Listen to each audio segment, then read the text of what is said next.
এইভাবে যদি মাছের রসা করা যায় দুর্দান্ত লাগে, দুর্দান্ত স্বাদ হয়। এগুলো হলো বাঁশপাতা মাছ আমরা বলে থাকি, তোমরা কী মাছ বলে থাকো জানি না, কমেন্ট করে জানিও এগুলোকে কী মাছ বলে। খুবই সুন্দর হয়েছে তরকারিটা, আমি নুন ঝালটা দেখে নিয়েছি। এতটাই স্বাদ হয় এইভাবে রান্না করলে বলে বোঝানো যাবে না।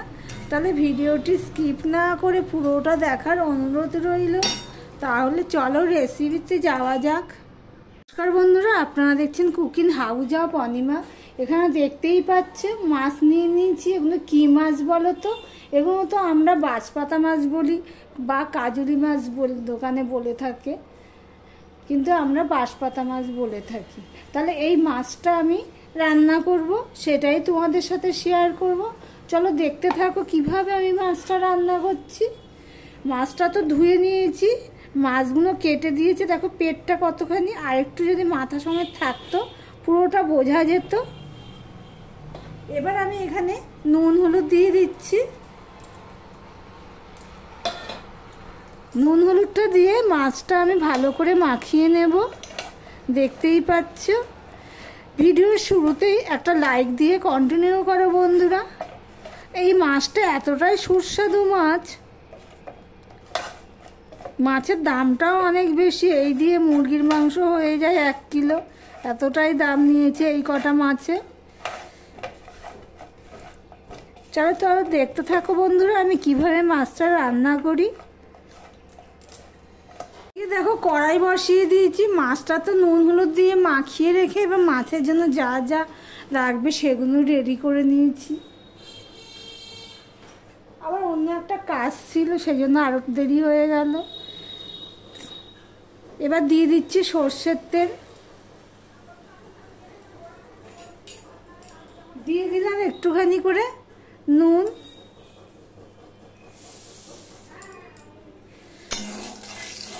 কড়াইয়ের গায়ে দেখো লাগিয়ে দিলাম।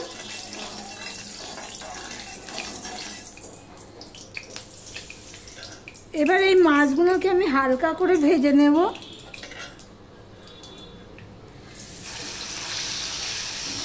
খুবই ভালো লাগে, কাঁটা অনেক, খেতেও খুব ভালো লাগে। আমার ছেলে খুব পছন্দের একটা মাছ এটা, অবশ্য আমারও ভালো লাগে।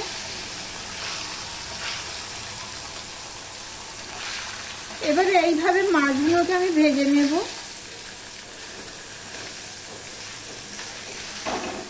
এইভাবে অল্প করেই ভেজে নেব। দেখো বন্ধুরা, সমস্ত মাছগুলো আমি ভেজে নিয়েছি। এই দেখো বন্ধুরা, সমস্ত মাছগুলো আমি হালকা করেই ভেজে নিয়েছি। এই মাছ বেশি কড়া করে ভাজে না। এবার দিয়ে দিলাম দেখো 1/2 চামচের মতন কালো জিরে ফোড়ন। আর এখানে দেখো আমি পেঁয়াজ কুচি করে নিয়েছি, রসুন নিয়ে নিয়েছি 4-5 কোয়া, কাঁচা লঙ্কা আর নিয়ে নিয়েছি টমেটো। এই মাছে কোনো সবজি দেবো না, এই মাছ এমনিতেই ভালো লাগে। যদি দেওয়া যায় তাহলে একটুখানি বেগুন দিতে পারো তোমরা, তা আমি কিছুই দেব না। এবার পেঁয়াজ আর রসুনটা আমি দিয়ে দিলাম। পেঁয়াজ আর রসুনটা আমি দিয়ে দিলাম, দিয়ে দেবো একটুখানি নুন, অল্প একটু নুন দিয়ে দিলাম। এবার পেঁয়াজটা লাল লাল করে ভেজে নেব। দেখতে থাকো বন্ধুরা। দেখো পেঁয়াজটা একদম লাল লাল করে ভেজে নিয়েছি, পেঁয়াজ সাথে রসুনও আছে। এবারে আমি 3টে কাঁচা লঙ্কা আর টমেটোগুলো দিয়ে দিলাম। টমেটোগুলো দিয়ে আমি ভালো করে এইভাবে পেস্ট করে নেব।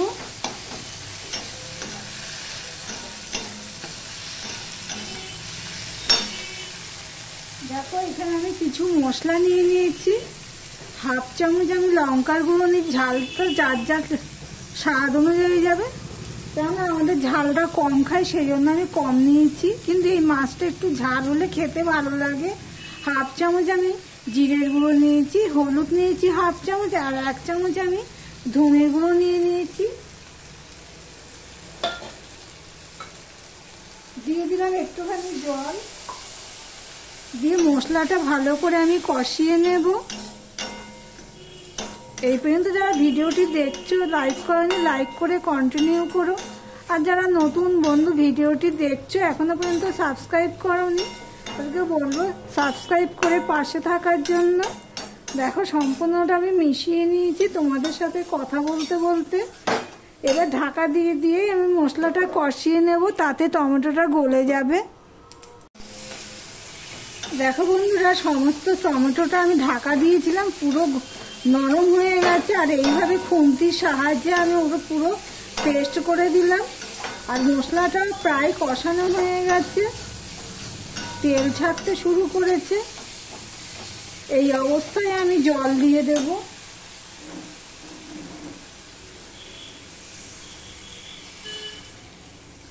এটা যেহেতু মাছ রসা হবে, সেই জন্য জলের পরিমাণটা বুঝে দিতে হবে।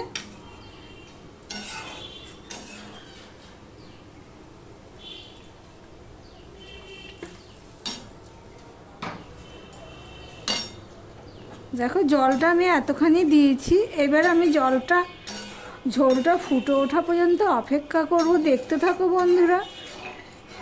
আমার ভিডিওটি যদি ভালো লেগে থাকে প্লিজ লাইক কমেন্ট শেয়ার করে দিও। আর যারা নতুন বন্ধু ভিডিওটি দেখছো এখনও পর্যন্ত সাবস্ক্রাইব করোনি, তাদেরকে বলবো সাবস্ক্রাইব করে পাশে থাকার জন্য।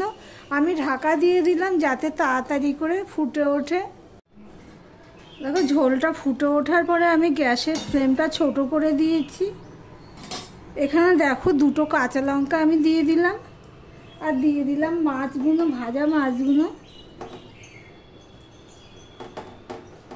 এখনো পর্যন্ত যারা লাইক দাওনি, লাইক দিতে ভুলে গেছো, চট করে একটা লাইক করে দিও বন্ধুরা। সমস্ত মাছগুলো আমি দিয়ে দিলাম, দেখতেই পেলে। বাঁশপাতা মাছের রসা করলাম আজকে, হেভি লাগে, এতটাই স্বাদ লাগে বলে বোঝানো যাবে না, না খেলে বুঝতেও পারবে না। এবার মাছ দিয়ে আমি 2 থেকে 3 মিনিট ফুটিয়ে নেব, ঢাকা দিয়েই ফুটিয়ে নেব। দেখতে থাকো বন্ধুরা। দেখো বন্ধুরা, প্রায় 3 মিনিটের মতন আমি ঢাকা দিয়ে ফুটিয়ে নিয়েছি, দেখতেই পাচ্ছ। ঠিক এরকমই হবে। এবারে এর মধ্যে দিয়ে দিচ্ছি ধনেপাতা কুচি।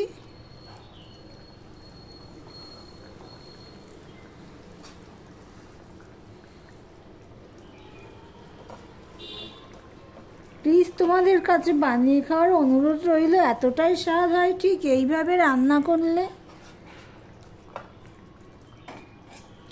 এবার আমি ধনেপাতাটা দিয়ে আমি একটুখানি ফুটিয়ে নেব, কেননা ধনেপাতা দিয়ে ফুটিয়ে নিলে কি হয়, যাদের গ্যাসের সমস্যা থাকে তাদের গ্যাস আর হবে না। এবার 1 মিনিটের মতন ফুটিয়ে নিলাম, নিয়ে গ্যাসটা অফ করে দিলাম। আর ভিডিওটা আজকের মতন এখানেই শেষ করলাম। দেখতে থাকো বন্ধুরা, আবার অন্য কোনো রেসিপি নিয়ে তোমাদের সামনে চলে আসবো। সঙ্গে থেকো।